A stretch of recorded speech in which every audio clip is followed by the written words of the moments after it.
प्यारे बच्चों, हिंदी माध्यम की पाठशाला यूट्यूब चैनल पर आप सभी का हार्दिक स्वागत है।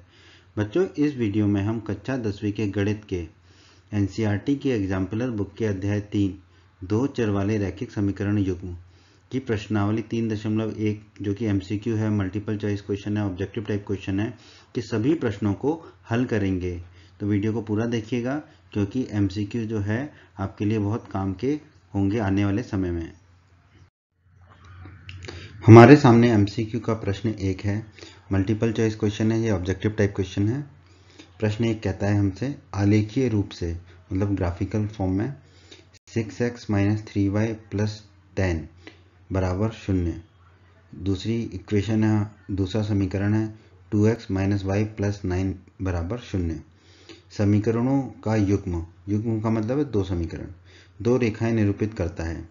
ये दोनों समीकरण दो रेखाएं निरूपित करते हैं। पहला समीकरण एक रेखा निरूपित करेगा, दूसरा समीकरण दूसरा रेखा निरूपित करता है। जो विकल्प ए है ठीक एक बिंदु पर प्रतिच्छेद करती हैं, विकल्प बी है ठीक दो बिंदुओं पर प्रतिच्छेद करती हैं, विकल्प सी है संपाती हैं, संपाती मतलब एक के ऊपर एक है, विकल्प डी है समांतर है, पैरेलल है। तो हमें बताना है इन चारों में से कौन सा विकल्प सही है। इस प्रश्न को हल करने के लिए हम कंसेप्ट को समझ लेते हैं। पहला समीकरण है अगर a1x + b1y + c1 बराबर 0 और दूसरा समीकरण है a2x + b2y + c2 बराबर 0। तो क्या होता है? तो अनुपातों की तुलना करने से हम बता सकते हैं कि उसका ग्राफीय निरूपण क्या होगा और बीजगणितीय निरूपण क्या होगा। तो अगर a1/a2 बराबर नहीं है b1/b2 के, तो ग्राफीय निरूपण जो है उसका दोनों रेखाएं एक बिंदु पर प्रतिच्छेद करेंगी, एक बिंदु पर दोनों रेखाएं प्रतिच्छेद करेंगी इन दोनों समीकरणों की। और बीजगणितीय निरूपण क्या होगा? उन दोनों समीकरणों का जो बीजगणितीय निरूपण है वो होगा केवल एक हल होगा, अद्वितीय हल होगा। तो अगर a1/a2 b1/b2 के बराबर नहीं है तो दोनों रेखाएं एक ही बिंदु पर प्रतिच्छेद करेंगी और उन दोनों समीकरणों का केवल एक हल होगा जिसे अद्वितीय हल कहेंगे।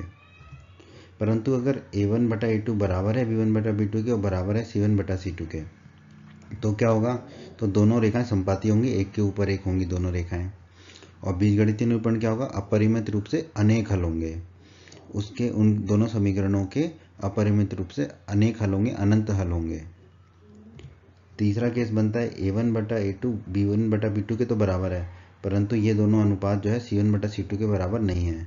तो ग्राफीय निरूपण क्या होगा? दोनों रेखाएं समांतर होंगी, दोनों रेखाएं एक दूसरे के समांतर होंगी। और बीजगणितीय निरूपण क्या होगा? इन दोनों समीकरणों का कोई हल नहीं होगा। तो इस कंसेप्ट को आप अच्छे से समझ लीजिए, जिससे आपके बहुत सारे प्रश्न हल होंगे। हमने कंसेप्ट को समझ लिया, अब हम बहुत आसानी से इस प्रश्न को हल कर लेंगे। तो दो समीकरण दे रखे हैं हमें, तो a1 क्या होगा? पहले समीकरण में x का गुणांक तो क्या है? 6x है तो 6 होगा, तो a1 हो गया 6 यानी कि 6। b1 क्या होगा? पहले समीकरण में y का गुणांक -3y है तो b1 हो गया -3। और c1 क्या होगा? पहले समीकरण का अचर यानी कि कांस्टेंट जो कि है 10, तो c1 हो गया 10। इसी प्रकार a2 निकाल लेते हैं, दूसरे समीकरण में x का गुणांक जो कि है 2, तो a2 हो गया 2। b2 क्या होगा? दूसरे समीकरण में y का गुणांक जो कि है -1, तो हो गया -1। और c2 क्या होगा? दूसरे समीकरण का अचर यानी कि 9, तो c2 हो गया 9। अब हम पहले निकाल लेते हैं a1/a2, तो a1/a2 कितना होगा? 6/2। 6/2 काट पीट के करेंगे इसको ठीक, तो ऊपर नीचे 2 का भाग देंगे तो ऊपर 6 में 2 का भाग देंगे तो बचेगा 3, नीचे 2 में 2 का भाग देंगे तो बचेगा 1। तो a1/a2 आ गया हमारा 3/1। अब हम निकाल लेंगे b1/b2। b1 है -3 और b2 है -1, माइनस से माइनस काट देंगे तो बचेगा हमारा b1/b2 बराबर 3/1। तो देखो a1/a2 और b1/b2 दोनों ही 3/1 आ गए। अब हम c1/c2 निकाल लेते हैं, तो c1 है 10 और c2 है 9, तो ये आ गया 10/9। इसमें तो कुछ कटेगा नहीं, तो इसका मतलब हमारा क्या आया? a1/a2 बराबर b1/b2, क्योंकि दोनों 3/1 के हैं, परंतु not equal to c1/c2। c1/c2 कितना है? 10/9। तो जैसे कि हमने देखा था अभी अनुपातों की जब तुलना की थी, तो अगर a1/a2 बराबर है b1/b2 के और ये दोनों बराबर नहीं है c1/c2 के, तो ग्राफीय निरूपण क्या होता है? दोनों रेखाएं समांतर होंगी। अब हम आ जाते हैं कि कौन सा विकल्प कह रहा है कि दोनों रेखाएं समांतर होंगी। विकल्प डी कह रहा है कि ये दोनों रेखाएं जो हैं वो समांतर हैं। तो हमारे इस प्रश्न का उत्तर होगा विकल्प डी, समांतर है। हमारे सामने एमसीक्यू का प्रश्न 2 है। ऑब्जेक्टिव टाइप क्वेश्चन है, ये मल्टीपल चॉइस क्वेश्चन है। प्रश्न 2 कहता है समीकरण x + 2y + 5 बराबर 0 और -3x - 6y + 1 बराबर 0 के युग्म। विकल्प ए है का एक अद्वितीय हल है, विकल्प बी है के ठीक दो हल हैं, विकल्प सी है कि अपरिमित रूप से अनेक हल हैं, विकल्प डी है का कोई हल नहीं है। तो हमें बताना है कि इन चारों में से कौन सा विकल्प सही होगा। आइए प्रश्न को हल कर लेते हैं। बहुत ही आसान हो गया, कंसेप्ट तो हमने समझ लिया। तो पहला जो समीकरण है उससे a1 निकाल लेते हैं। तो x का गुणांक है 1, तो a1 हो गया 1, y का गुणांक है 2, तो b1 हो गया 2, अचर राशि है 5, तो c1 हो गया 5। अब दूसरे समीकरण में x का गुणांक है -3, तो a2 हो गया -3, y का गुणांक है दूसरे समीकरण में -6, तो b2 हो गया -6, अचर राशि है दूसरे समीकरण में 1, तो c2 हो गया 1। यहाँ पर यह बात ध्यान रखनी है कि दोनों में बराबर 0 है लिखा होना चाहिए। अब बस हम इनके अनुपात निकाल लेते हैं।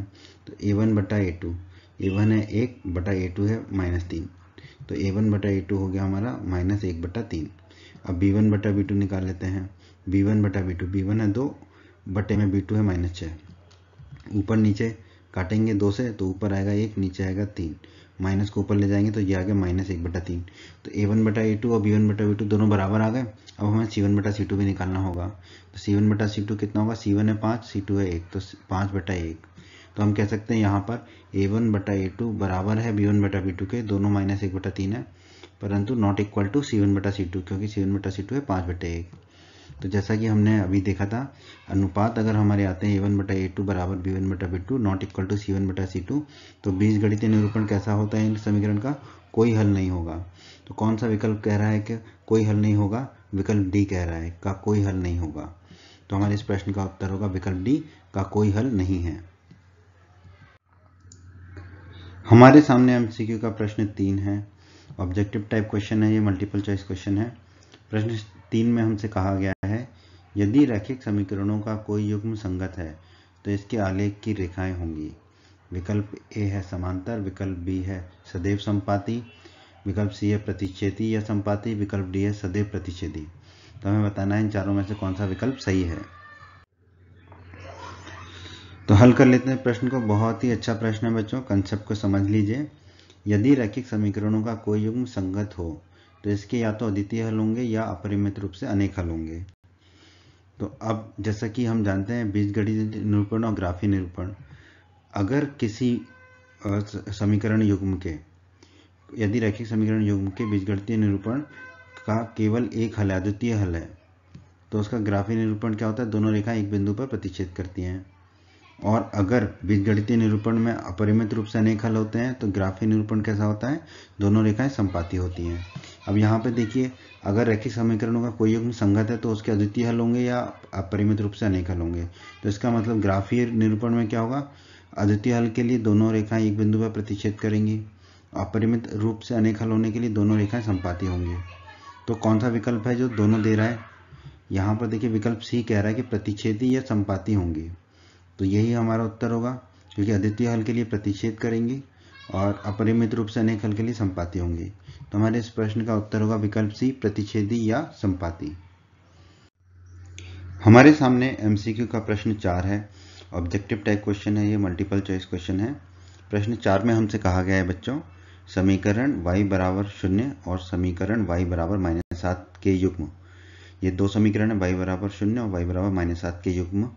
विकल्प ए में बताया गया है का एक हल है, विकल्प बी है कि दो हल हैं, विकल्प सी है कि अपरिमित रूप से अनेक हल हैं, विकल्प डी है का कोई हल नहीं है। तो हमें बताना है इन चारों में से कौन सा विकल्प सही है। बहुत ही अच्छा प्रश्न है बच्चों ये, बहुत इजी वे में हम इसे हल कर लेंगे। पहला समीकरण दे रखा है y बराबर 0, तो y बराबर 0 को ग्राफिकली निरूपित कर लेते हैं हम। तो ये हमने y बराबर 0 को ग्राफिकली निरूपित कर लिया। यहाँ पर इस लाइन पर सभी y बराबर 0 हैं। और y बराबर -7 कहाँ होगा, -6 और -8 के बीच में, तो ये y बराबर -7 आ गया। अब ये दोनों जो रेखाएं हैं, जो दोनों समीकरणों का ग्राफीय निरूपण है, दोनों रेखाएं क्या है, समानांतर हैं। और बच्चों हम जानते हैं कि अगर ग्राफीय निरूपण समांतर रेखाएं होता है तो उसका बीजगणितीय निरूपण क्या होता है, कोई हल नहीं होगा। जब रेखाएं, समीकरण की रेखाएं समांतर होती तो कहीं पर भी मिलेंगी नहीं, कहीं पर भी नहीं मिलेंगी तो कोई भी हल नहीं होगा। और ये दोनों रेखाएं जो हैं y बराबर 0 और y बराबर -7, ये क्या है, समांतर रेखाएं हैं। ये दोनों जो समांतर रेखाएं हैं तो इनका कोई भी हल नहीं होगा। तो कोई भी हल नहीं है, कौन सा विकल्प दे रहा है हमें, विकल्प डी दे रहा है, कोई हल नहीं है। तो हमारे इस प्रश्न का उत्तर है बच्चों विकल्प डी, कोई हल नहीं है। हमारे सामने एमसीक्यू का प्रश्न 5 है, मल्टीपल चॉइस क्वेश्चन है, ये ऑब्जेक्टिव टाइप क्वेश्चन है। प्रश्न 5 में हमसे कहा गया है बच्चों, समीकरण x बराबर a और y बराबर b का युग्म आलेखीय रूप से वे रेखाएं निरूपित करता है जो विकल्प ए है समांतर है, विकल्प बी है b, a पर प्रतिच्छेद करती हैं, विकल्प सी है संपाती है, विकल्प डी है a, b पर प्रतिच्छेद करती हैं। तो इस प्रश्न का मतलब है कि एक समीकरण है x बराबर a, तो इसकी एक रेखा होगी ग्राफिकली आलेखीय रूप में, और दूसरा समीकरण है y बराबर b, इसका एक ग्राफ होगा, इसकी एक रेखा होगी। ये दोनों रेखाएं जो है वो क्या निरूपित करते हैं, क्या वो दोनों रेखा समांतर हैं, क्या बिंदु b, a पर प्रतिच्छेद करती हैं, क्या संपाती हैं दोनों रेखाएं, या क्या वो दोनों रेखाएं जो है बिंदु a, b पर प्रतिच्छेद करती हैं। तो हमें बताना है इन चारों में से कौन सा विकल्प सही होगा। बहुत ही अच्छा प्रश्न है बच्चों, और बहुत आसानी से हम इसे हल कर लेंगे। पहला समीकरण दे रखा है x बराबर a, तो a बिंदु हम कहीं पर भी मान लेते हैं x अक्ष पर, तो हमने यहाँ मान लिया a बिंदु। तो x बराबर a का निरूपण कैसा होगा, y अक्ष के समांतर रेखा होगी जो x अक्ष से a बिंदु से होकर जाती होगी। अब दूसरा समीकरण दे रखा है y बराबर b, तो y अक्ष पर एक बिंदु मान लिया हमने b, कुछ भी मान सकते हैं। तो y बराबर b का निरूपण कैसा होगा, ग्राफी निरूपण, x अक्ष से समांतर रेखा होगी जो y बराबर b बिंदु से होकर जाती हो, y अक्ष से b बिंदु से होकर जाती हो। तो ये दोनों समीकरणों का हमने ग्राफीय निरूपण कर लिया। अब देखते हैं कि दोनों रेखाएं जो है वो कहाँ मिलती हैं, यहाँ मिल रही हैं, तो इस बिंदु को हमने दर्शा दिया। अब इस बिंदु के निर्देशांक देख लेते हैं। इस बिंदु के निर्देशांक होंगे, देखो x निर्देशांक होगा a और y निर्देशांक होगा b। तो हम कह सकते हैं कि ये दोनों रेखाएं जो है बिंदु a, b पर प्रतिच्छेद करती हैं। तो ऐसा कौन से विकल्प में दे रखा है, विकल्प डी में दे रखा है a, b पर प्रतिच्छेद करती हैं। तो हमारे इस प्रश्न का उत्तर हो जाएगा बच्चों विकल्प डी, a, b पर प्रतिच्छेद करती हैं। हमारे सामने एमसीक्यू का प्रश्न 6 है, ऑब्जेक्टिव टाइप क्वेश्चन है, ये मल्टीपल चॉइस क्वेश्चन है।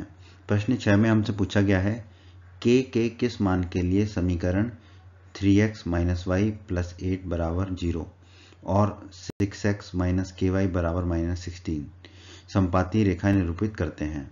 तो हमें बताना है, हमें दो समीकरण दे रखे हैं, इन दोनों समीकरण की जो रेखाएं अगर वो संपाती रेखाएं हैं तो k का मान क्या होगा। विकल्प ए है 1/2, विकल्प बी है -1/2, विकल्प सी है 2, विकल्प डी है -2। तो हमें बताना है इन दोनों में से कौन सा विकल्प सही होगा। बहुत ही अच्छा प्रश्न है बच्चों, और बहुत इजी वे में बहुत आसानी से हम इसे हल कर लेंगे। प्रश्न में हमसे कहा गया है कि ये दोनों समीकरण जो है वो संपाती रेखाएं निरूपित करते हैं, तो हमें k का मान निकालना है। तो संपाती रेखाएं निरूपित करते हैं तो हमें इनका अनुपात निकालना पड़ेगा, इनके कॉफिशिएंट का, इनके गुणांकों का। तो पहले तो दोनों समीकरणों को हमें एक ही रूप में लिखना होगा। देखिए पहला समीकरण क्या है हमारा, 3x - y + 8 बराबर 0, तो दूसरे समीकरण को भी बराबर 0 के रूप में लिखना होगा। तो हम कैसे लिख सकते हैं, 6x - ky, और जो -16 को बाईं तरफ ले आएंगे तो +16 हो जाएगा बराबर 0। अब ये दोनों समीकरण एक जैसे हो गए। अब a1 क्या होगा हमारा, पहले समीकरण में x का गुणांक जो कि है 3x है तो 3 हो जाएगा a1। b1 क्या होगा, पहले समीकरण में y का गुणांक जो कि -1 है तो b1 हो गया -1। c1 क्या होगा, पहले समीकरण की अचर राशि जो कि है 8, कांस्टेंट टर्म, तो c1 हो गया 8। अब दूसरे समीकरण की बात कर लेते हैं, तो a2 क्या होगा, x का गुणांक दूसरे समीकरण का 6x है तो a2 हो जाएगा 6। b2 क्या होगा, दूसरे समीकरण का x का गुणांक जो कि -k है तो b2 हो गया -k। c2 क्या होगा, दूसरे समीकरण की अचर राशि जो कि है 16, कांस्टेंट टर्म, तो c2 हो गया 16। अब हमें कहा गया संपाती रेखाएं हैं, तो पहले तो हम a1/a2 निकाल लेते हैं। a1 है 3, a2 है 6, तो 3/6 हो जाएगा। ऊपर नीचे 3 से काटेंगे तो a1/a2 आ जाएगा 1/2। 3 में 3 का भाग जाएगा तो 1 बचेगा, 6 में 3 का भाग जाएगा तो 2 बचेगा, तो आ गया 1/2। b1/b2, b1 है -1 और b2 है -k, तो -1/- क्या आ जाएगा, माइनस से माइनस कट जाएगा, तो b1/b2 कितना आ जाएगा, 1/k। अब c1/c2 भी निकाल लेते हैं, वैसे तो जरूरत नहीं है बट निकाल लेते हैं c1/c2 भी। तो c1 है 8, c2 है 16, तो 8/16 हो गया, ऊपर नीचे 8 का भाग देंगे तो ये आ जाएगा 1/2। तो देखो A1/A2 और C1/C2 दोनों 1/2 आ गए। हमने तीनों अनुपात, तीनों रेशियो निकाली, A1/A2, B1/B2 और C1/C2। हम जानते हैं कि अगर ग्राफीय निरूपण संपाती रेखाएं हों, जैसा कि हमें प्रश्न में कहा गया है, तो अनुपातों की तुलना क्या होती है? सारे अनुपात बराबर होते हैं। A1/A2 बराबर B1/B2 बराबर C1/C2। तो A1/A2 और C1/C2 तो 1/2 है, और यही 1/2 जो है B1/B2 के भी बराबर होगा। इसका मतलब है कि 1/K किसके बराबर होगा? 1/2 के बराबर होगा। अब 2 गुणा 1 हो जाएगा यहाँ पर 2, और K गुणा 1 हो जाएगा K, तो 2 बराबर K हो गया। इसका मतलब K बराबर 2 हो गया, और हमें K का ही मान निकालना था, तो K का मान आ गया हमारा 2। तो कौन सा विकल्प K बराबर 2 दे रहा है? विकल्प C दे रहा है K बराबर 2। तो हमारे इस प्रश्न का उत्तर होगा बच्चों विकल्प C 2। हमारे सामने MCQ का प्रश्न 7 है, ऑब्जेक्टिव टाइप क्वेश्चन है, ये मल्टीपल चॉइस क्वेश्चन है। प्रश्न 7 हमसे कहता है यदि 3x + 2ky बराबर 2 और 2x + 5y + 1 बराबर 0 द्वारा दी जाने वाली रेखाएं परस्पर समांतर हैं, तो k का मान क्या होगा? हमें दो समीकरण दिए गए हैं और कहा गया है उन दोनों समीकरणों वाली जो रेखाएं हैं वो परस्पर समांतर हैं, तो k का मान ज्ञात कीजिए। विकल्प A है -5/4, विकल्प B है 2/5, विकल्प C है 15/4, विकल्प D है 3/2। तो हमें बताना है इन चारों में से कौन सा विकल्प सही है। बहुत ही अच्छा प्रश्न है बच्चों, बहुत आसानी से हल कर लेंगे। पहले तो जो दो समीकरण दिए गए हैं उनको एक रूप में लिख लेते हैं। तो जो पहला समीकरण 3x + 2ky बराबर 2, इसको बराबर 0 के रूप में लिखना है। तो क्या करेंगे? 3x + 2ky तो है ही बाईं तरफ, 2 को और बाईं तरफ ले आएंगे तो -2 हो जाएगा, बराबर 0 लिख देंगे। दूसरे समीकरण में बराबर 0 पहले से ही है, तो 2x + 5y + 1 बराबर 0। तो दोनों समीकरणों को हमने एक जैसा बना लिया। अब A1, B1, C1, A2, B2, C2 निकाल लेते हैं। तो A1 क्या होगा? पहले समीकरण में x का गुणांक, तो पहले समीकरण में 3x है तो x का गुणांक हो गया 3, तो A1 हो गया 3। B1 क्या होगा? पहले समीकरण में y का गुणांक, तो 2ky है तो y का गुणांक हो गया 2k, तो B1 हो गया 2k। C1 क्या होगा? पहले समीकरण की अचर राशि कांस्टेंट जो कि है -2, तो C1 हो गया -2। उसी प्रकार अब हम A2 निकालेंगे। A2 क्या होगा? दूसरे समीकरण में x का गुणांक, दूसरे समीकरण में 2x है तो x का गुणांक हो गया 2, तो A2 हो गया 2। दूसरे समीकरण में y का गुणांक होगा हमारा B2, तो दूसरे समीकरण में 5y है यानी कि y का गुणांक 5 है, तो B2 हो जाएगा 5। दूसरे समीकरण में C2 होगा अचर राशि कांस्टेंट टर्म जो कि है 1, तो C2 हो गया 1। अब A1/A2 निकाल लेते हैं। A1 है 3, A2 है 2, तो A1/A2 आ गया 3/2। B1/B2 निकाल लेते हैं। B1 है 2k, B2 है 5, तो ये हो गया 2k/5। अब C1/C2 निकाल लेते हैं। C1 है -2 और C2 है 1, तो ये हो गया -2/1। हमने तीनों अनुपात निकाल लिए हैं। हमें कहा गया है कि रेखाएं जो है परस्पर समांतर हैं। तो हम जानते हैं कि अगर ग्राफीय निरूपण समांतर रेखाएं होता है तो अनुपातों की तुलना क्या होती है? A1/A2 बराबर होता है B1/B2 के, परंतु ये बराबर नहीं होता है C1/C2 के। तो देखो A1/A2 C1/C2 के बराबर नहीं है, ये तो ठीक हो गया। अब A1/A2 किसके बराबर होगा? B1/B2 के। तो हम कह सकते हैं A1/A2 यानी कि 3/2 किसके बराबर होगा? B1/B2 के, यानी कि 2k/5 के। अब देखिए 3 गुणा 5 हो जाएगा, लिख दिया हमने बराबर 2k गुणा 2 हो जाएगा। अब 3 गुणा 5 कितना होता है? 15 हो गया, बराबर 2k गुणा 2 हो जाएगा 4k। तो हम इसको लिख सकते हैं 4k बराबर 15। अब जिस 4 को दाईं तरफ ले जाएंगे तो बट्टे में चला जाएगा, तो k बराबर हो जाएगा 15/4। अब कौन सा विकल्प हमें 15/4 दे रहा है? क्योंकि हमें k का ही मान ज्ञात करना है, k का मान तो हमने निकाल लिया है 15/4। तो कौन सा विकल्प दे रहा है 15/4? विकल्प C दे रहा है 15/4। तो हमारे इस प्रश्न का उत्तर हो जाएगा बच्चों विकल्प C 15/4। हमारे सामने MCQ का प्रश्न 8 है, मल्टीपल चॉइस क्वेश्चन है, ये ऑब्जेक्टिव टाइप क्वेश्चन है। क्या कहता है प्रश्न 8? C का वह मान जिसके लिए समीकरणों cx - y बराबर 2 और 6x - 2y बराबर 3 के युग्म के अपरिमित रूप से अनेक हल होंगे है। हमें दो समीकरण दे रखे हैं cx - y बराबर 2 और 6x - 2y बराबर 3, और कहा गया है इन दोनों समीकरणों के अपरिमित रूप से अनेक हल होंगे, तो C का मान ज्ञात कीजिए। क्या होगा? विकल्प A है 3, विकल्प B है -3, विकल्प C है -12, विकल्प D है कोई मान नहीं। तो हमें बताना है इन चारों में से कौन सा विकल्प सही है। बहुत ही अच्छा प्रश्न बच्चों, बहुत आसानी से हल कर लेंगे। हमें दो समीकरण दे रखे हैं। पहला समीकरण है cx माइनस वाई बराबर 2 और दूसरा समीकरण है cx माइनस 2y बराबर 3। दोनों में अचर राशि बराबर के बाद है, तो अब इन दोनों समीकरणों में कुछ करने की आवश्यकता नहीं है। हमें कहा गया है कि इन दोनों समीकरणों के जो है अपरिमित रूप से अनेक हल होंगे, तो हमें अनुपात निकालने होंगे। तो उसके लिए पहले a1 b1 c1 और a2 b2 c2 निकाल लेते हैं। पहले समीकरण में जो x का गुणांक है, यहाँ पर पहला समीकरण में x का गुणांक क्या है, c है, cx है, तो a1 हो जाएगा c। पहले समीकरण में y क्या है, माइनस वाई, तो b1 हो जाएगा हमारा -1, क्योंकि y का गुणांक ही b1 होगा। और c1 क्या होगा, अचर राशि, जो कि यहाँ पर है 2, तो c1 हो जाएगा 2। उसी तरह अब दूसरे समीकरण में चलते हैं। 6x है तो x का गुणांक हो गया 6, तो a2 हो जाएगा हमारा 6। -2y है तो y का गुणांक हो गया -2, तो b2 हो जाएगा -2। अचर राशि है 3, तो c2 हो जाएगा हमारा 3। अब a1 बटा a2 निकाल लेते हैं। a1 है c और a2 है 6, तो c बटा 6 हो गया a1 बटा a2। b1 बटा b2 निकाल लेते हैं। b1 है -1, b2 है -2, तो माइनस से माइनस कट जाएगा, तो b1 बटा b2 आ जाएगा 1 बटा 2। c1 बटा c2 निकाल लेते हैं। c1 है 2, c2 है 3, तो ये आ गया 2 बटा 3। तो हमने a1 बटा a2, b1 बटा b2 और c1 बटा c2 तीनों निकाल लिए। हमने तीनों अनुपात निकाल लिए। हमसे कहा गया है कि ये जो दोनों समीकरण युग्म है उनके अपरिमित रूप से अनेक हल होंगे। हम जानते हैं कि अगर अपरिमित रूप से अनेक हल होते हैं तो उनका अनुपात बराबर होता है, a1 बटा a2 बराबर b1 बटा b2 बराबर c1 बटा c2 होता है। परंतु यहाँ पर आप देखिए b1 बटा b2 1 बटा 2 है और c1 बटा c2 2 बटा 3 है, तो ये तो बराबर है ही नहीं। तो इसका मतलब अपरिमित रूप से अनेक हल हो ही नहीं सकते हैं इन दोनों समीकरणों के। b1 बटा b2 not equal to c1 बटा c2 है, तो अपरिमित रूप से अनेक हल हो ही नहीं सकते हैं। c का कोई भी मान रख दो। तो हमसे पूछा है c के किस मान के लिए, c का क्या मान है कि इस युग्म के अपरिमित रूप से अनेक हल होंगे। तो हमारा उत्तर होगा बच्चों कोई मान नहीं है c का कोई भी मान रख लो, इन दोनों समीकरणों के अपरिमित रूप से अनेक हल नहीं होंगे, क्योंकि b1 बटा b2 c1 बटा c2 के बराबर नहीं है। तो हमारे इस प्रश्न का उत्तर होगा बच्चों विकल्प डी, कोई मान नहीं है।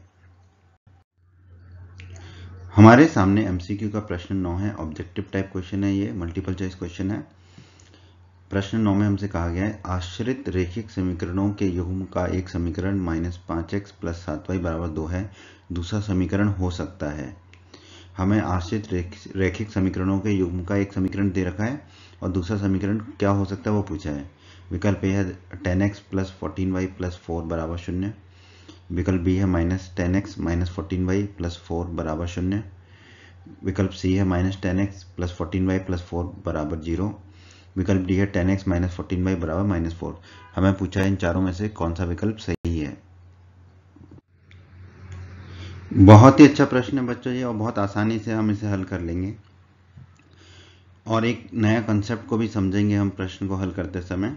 यहाँ पे बात हो रही है आश्रित रैखिक समीकरण के युग्म की, तो हम समझ लेते हैं कि अपरिमित रूप से अनेक हलों की स्थिति में रैखिक समीकरणों का युग्म जो है आश्रित रैखिक समीकरण कहलाता है। और हमें आश्रित रैखिक समीकरणों का एक समीकरण दे रखा है, दूसरा समीकरण हमें निकालना है। और बच्चों हम जानते हैं कि अगर अपरिमित रूप से अनेक हल होंगे यानी कि आश्रित रैखिक समीकरण होंगे तो अनुपातों की तुलना क्या होगी, a1 बटा a2 बराबर b1 बटा b2 बराबर c1 बटा c2। ये हम जानते हैं कि अपरिमित रूप से अनेक हल होते हैं तो अनुपात बराबर होते हैं तीनों की तीनों। अब बच्चों यहाँ पर हम बात कर लेते हैं कि विकल्प a, b और c इसमें बराबर 0 दे रखा है तीनों समीकरणों में। तो जो समीकरण हमें दे रखा है एक समीकरण -5x + 7y बराबर 2, इसको भी बराबर 0 के रूप में लिख लेते हैं। तो -5x + 7y और ये 2 बाईं तरफ आएगा तो माइनस का 2 हो गया बराबर 0। अब यहाँ पर a1 b1 c1 निकाल लेते हैं। a1 क्या होगा, x का गुणांक -5x है तो a1 हो गया -5। b1 क्या होगा, y का गुणांक 7y है तो b1 हो गया 7। c1 क्या होगा, अचर राशि जो कि -2 है तो c1 हो गया -2। अब जो विकल्प डी है उसमें बराबर 0 नहीं है तो उसको भी बराबर 0 के रूप में लिख लेते हैं। तो 10x - 14y तो वही रहा, -4 जो है बाईं तरफ आए तो प्लस का 4 हो गया और बराबर हो गया हमारा 0। हमने a1 b1 और c1 निकाल लिया। अब हम एक एक करके सभी विकल्पों को चेक करेंगे कि दूसरा समीकरण कौन सा हो सकता है। तो विकल्प ए है हमारा 10x + 14y + 4 बराबर 0। तो a2 क्या हो जाएगा इस विकल्प ए के लिए, 10x है x का गुणांक तो a2 हो जाएगा 10 फिर 14y है तो y का गुणक हो गया 14, तो b2 हो जाएगा 14। अचर राशि है 4 तो c2 हो जाएगा 4। अब हम अनुपात निकाल लेते हैं, तीनों अनुपात बराबर होंगे तो वही हमारा दूसरा समीकरण होगा। तो a1 बटा a2, a1 है -5, a2 है 10, तो -5 बटे 10 हो गया। ऊपर नीचे 5 से काटेंगे तो ये आ जाएगा -1 बटा 2, तो a1 बटा a2 आ गया -1 बटा 2। अब b1 बटा b2 निकाल लेते हैं, b1 है 7, b2 है 14, तो ये 7 बटे 14 हो गया। ऊपर नीचे 7 से काटेंगे तो ये आ जाएगा 1 बटा 2। a1 बटा a2 है -1 बटा 2, b1 बटा b2 है 1 बटा 2, तो ये दोनों बराबर तो नहीं है, तो a1 बटा a2 not equal to b1 बटा b2। इसका मतलब विकल्प ए में जो समीकरण दिया है वो दूसरा समीकरण नहीं होगा, तो विकल्प ए तो हमारा उत्तर नहीं होगा। अब हम चलेंगे विकल्प बी की तरफ। विकल्प बी में a2 b2 c2 निकाल लेते हैं। तो विकल्प बी का जो समीकरण है वो है -10x -14 + 4 बराबर 0।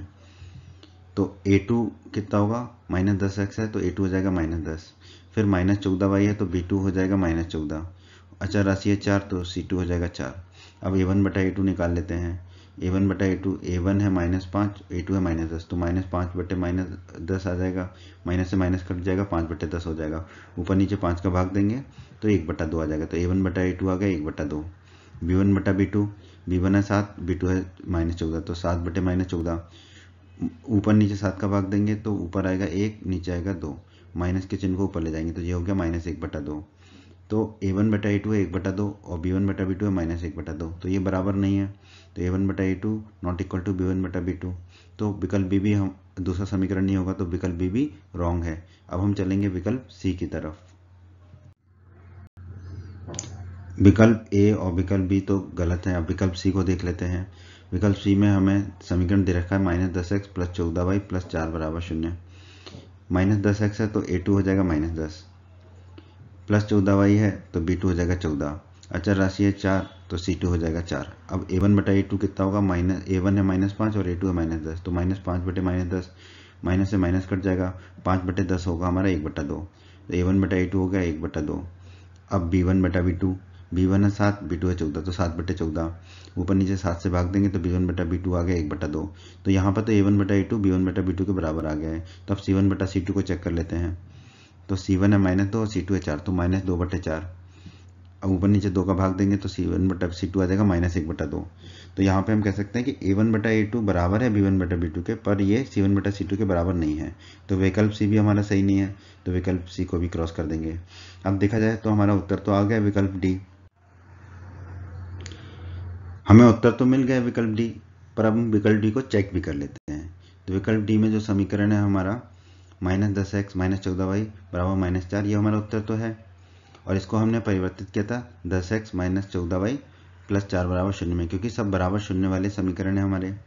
तो यहाँ पर a2 क्या हो जाएगा, a2 हो जाएगा 10x है तो a2 10 हो जाएगा, -14y है तो b2 -14 हो जाएगा, अचर राशि 4 है तो c2 4 हो जाएगा। अब a1 बटा a2 कितना होगा, a1 है -5 और a2 है 10, -5 बटा 10, ऊपर नीचे 5 का भाग देंगे तो ये आ जाएगा -1 बटा 2, तो a1 बटा a2 आ गया -1 बटा 2।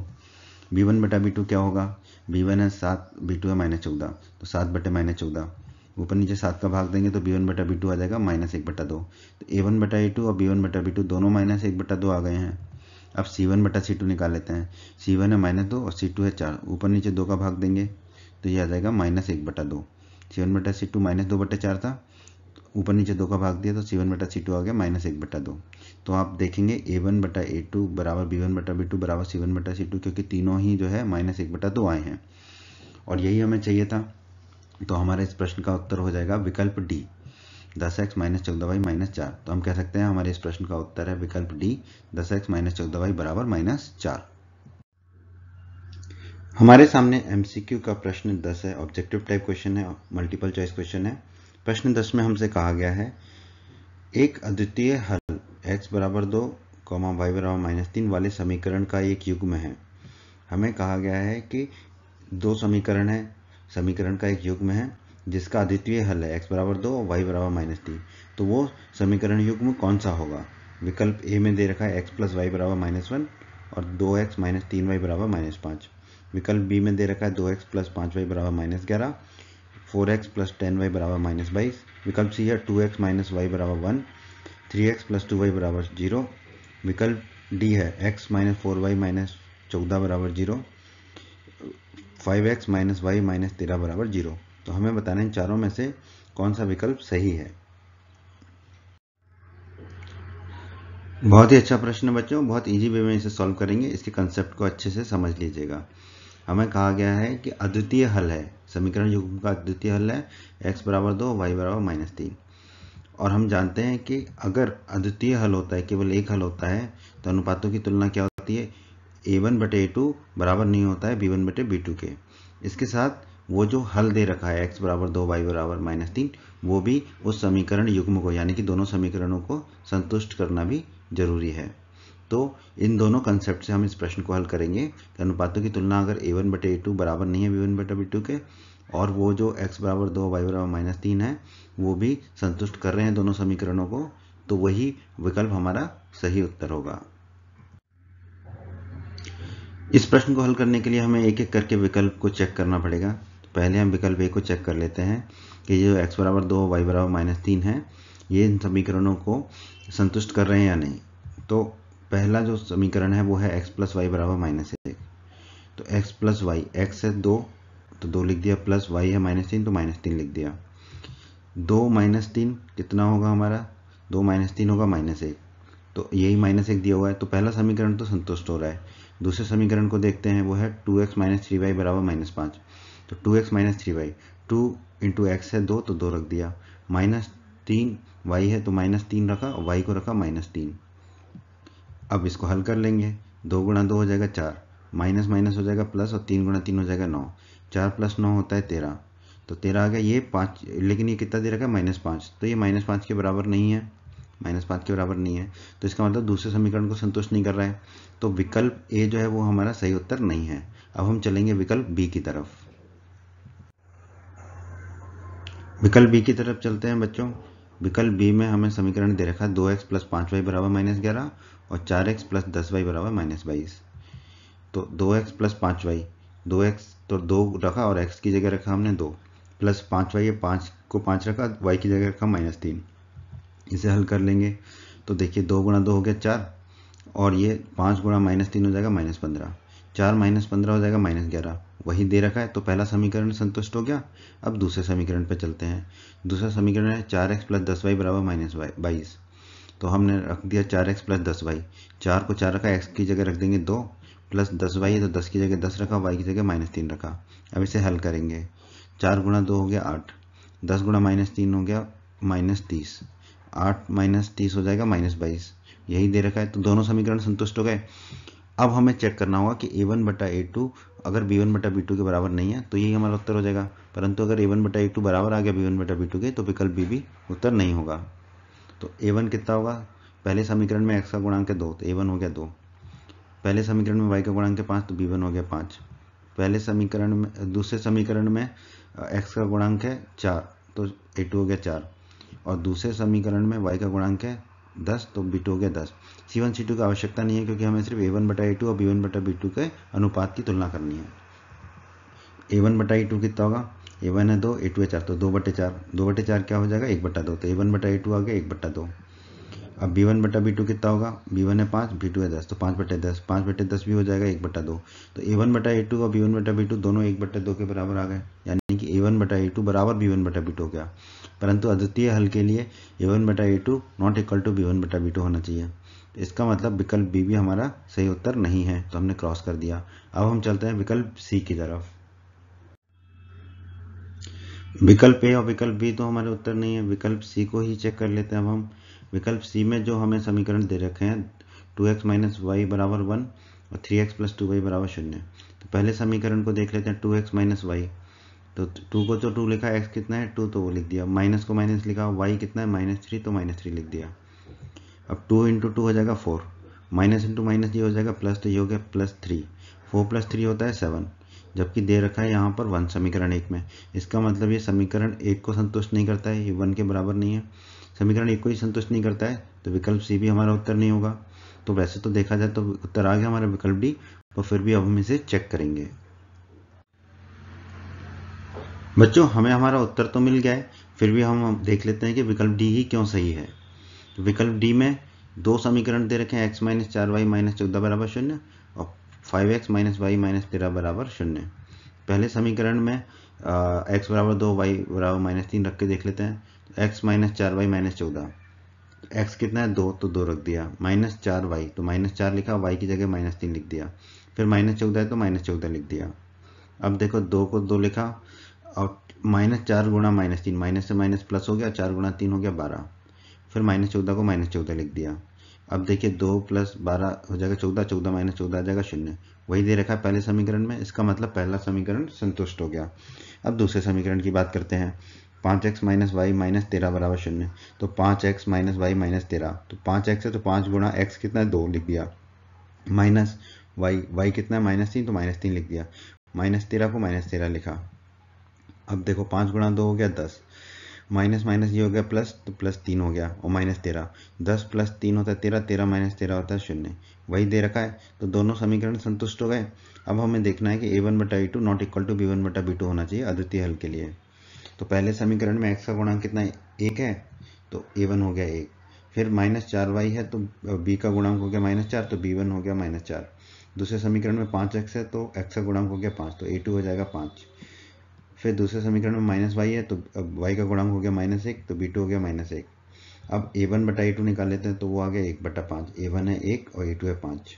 अब b1 बटा b2 निकाल लेते हैं, b1 है माइनस 4, b2 है माइनस 1, तो माइनस 4 बटे माइनस 1, माइनस 4 से माइनस कट जाएगा तो 4 बटा 1 आ गया।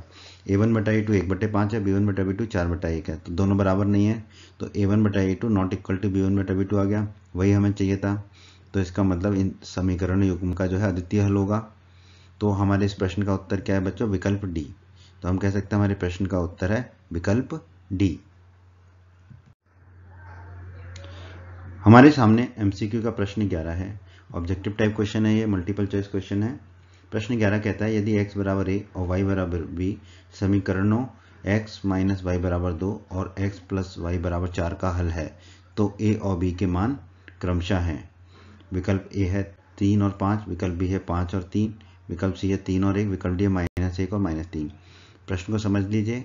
कहा दो समीकरण दे रखे हैं हमें x माइनस वाई बराबर 2 और x प्लस वाई बराबर 4, और कहा गया है कि इसके जो हल हैं वो है x बराबर a और y बराबर b।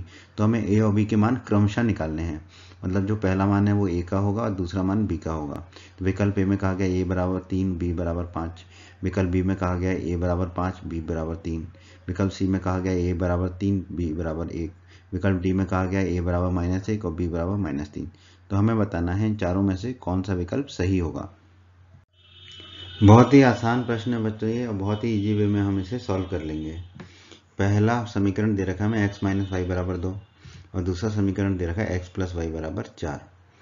अब हम एक एक करके विकल्पों को चेक कर लेते हैं। विकल्प ए है हमारा a बराबर 3 और b बराबर 5, यानी कि x बराबर 3 और y बराबर 5, क्योंकि x बराबर a है और y बराबर b है। तो ये मान रख के देख लेंगे। तो x माइनस वाई, x कितना दे रखा है 3, तो 3 माइनस वाई है 5, तो 5 बराबर 3 माइनस 5 कितना है -2, जबकि दे रखा समीकरण में 2। तो ये जो है विकल्प सही नहीं हुआ क्योंकि ये पहले समीकरण को संतुष्ट नहीं कर रहा। तो विकल्प ए हमारा गलत हो गया, क्रॉस कर दिया हमने। अब चलते हैं विकल्प बी की तरफ। विकल्प बी है हमारा x बराबर a बराबर 5 और y बराबर b बराबर 3। तो ये रख के देख लेते हैं। तो x माइनस वाई, x का मान रखा 5 माइनस y का मान रखा 3, 5 माइनस 3 होता है 2। तो पहला समीकरण संतुष्ट हो गया। अब दूसरे समीकरण की तरफ चलते हैं।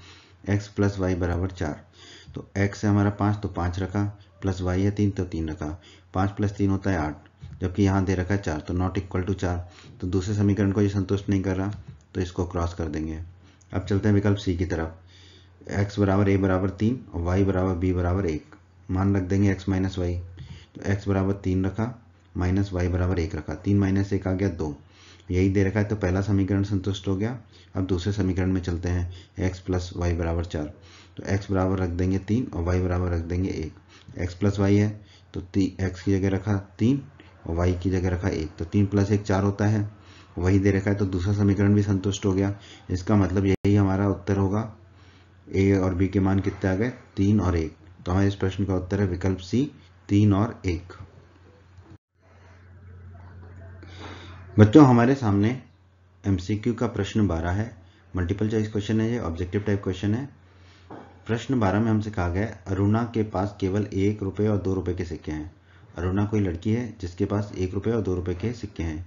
यदि उसके पास कुल 50 सिक्के हैं, उसके पास कुल कितने सिक्के हैं? 50 सिक्के हैं, तथा कुल धनराशि 75 रुपये की है, तो 1 रुपये और 2 रुपये के सिक्कों की संख्या क्रमशः क्या होगी?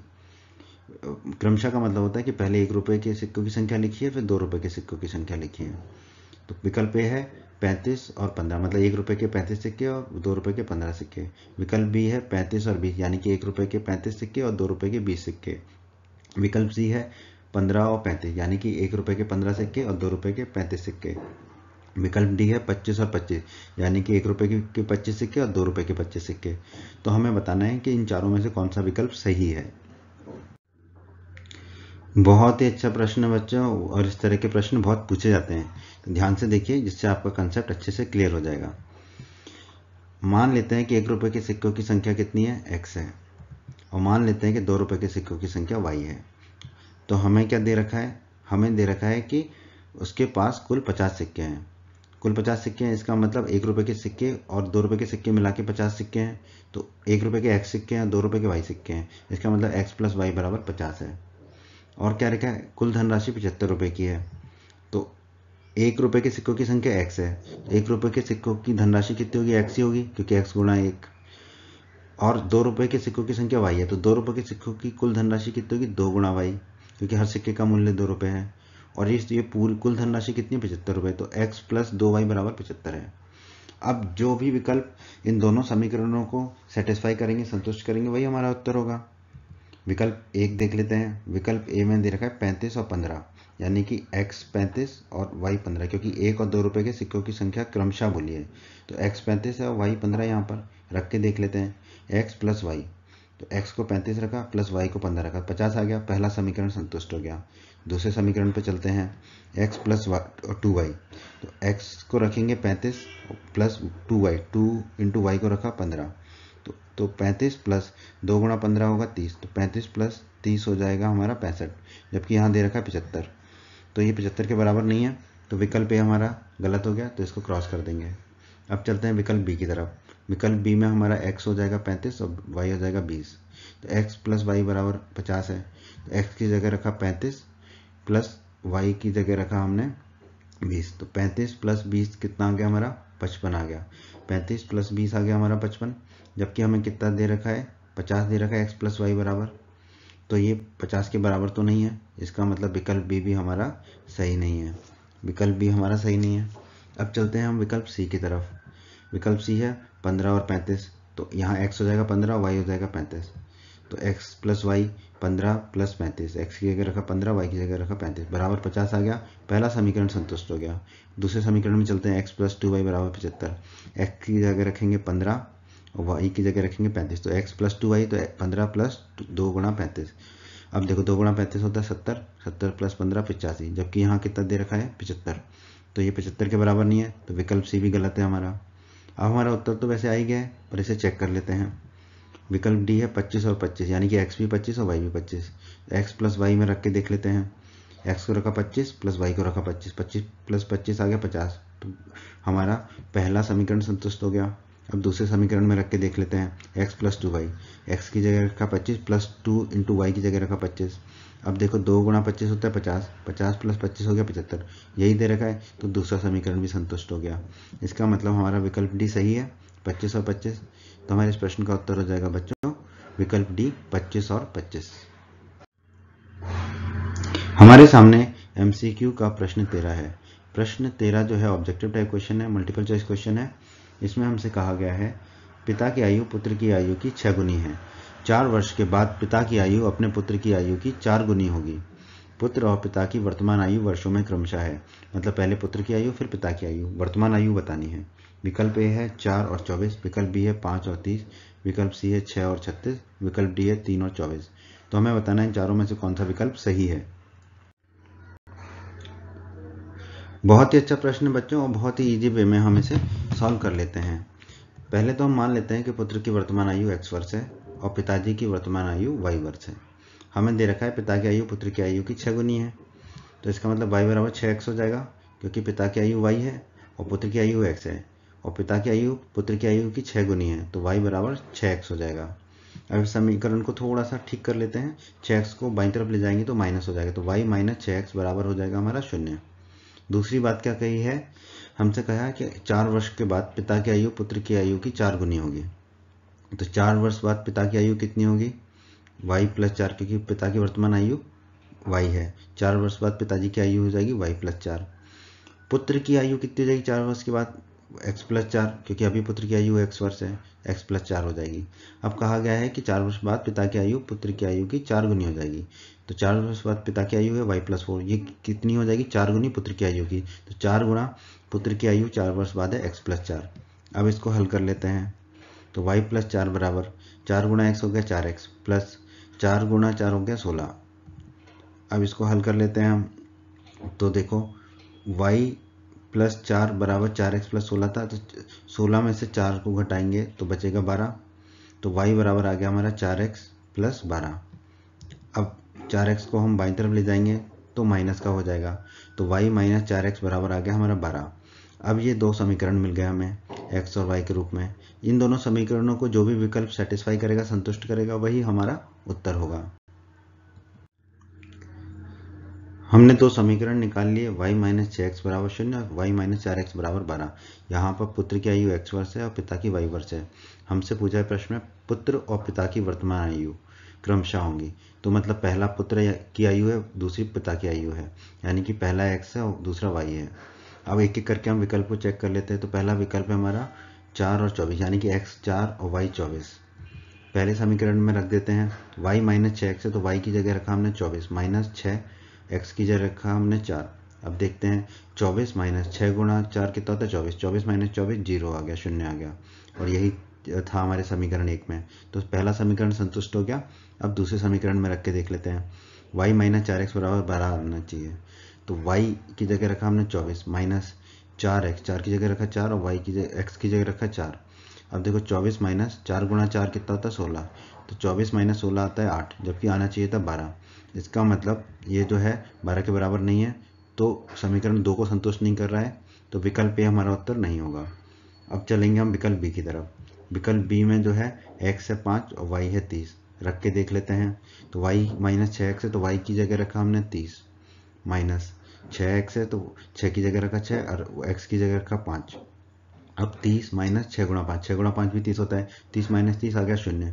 और यही है हमारे समीकरण 1 में y माइनस 6x बराबर 0। तो पहला समीकरण संतुष्ट हो गया। अब दूसरे समीकरण में देख लेते हैं।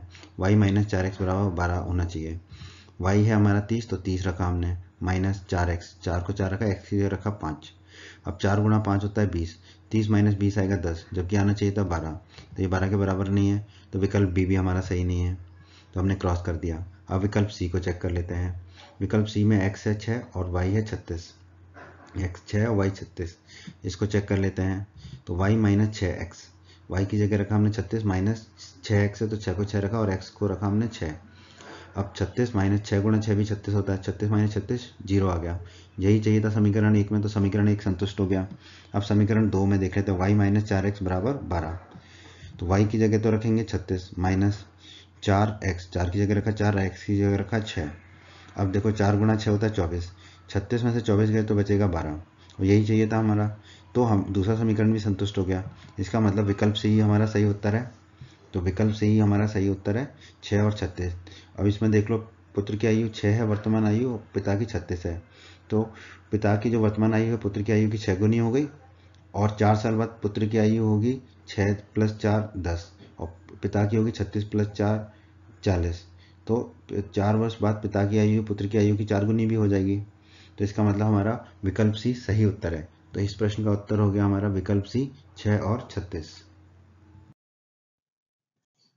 उम्मीद करते हैं बच्चों आपको हमारा ये वीडियो पसंद आया होगा और आपको सब अच्छे से समझ में आ गया होगा।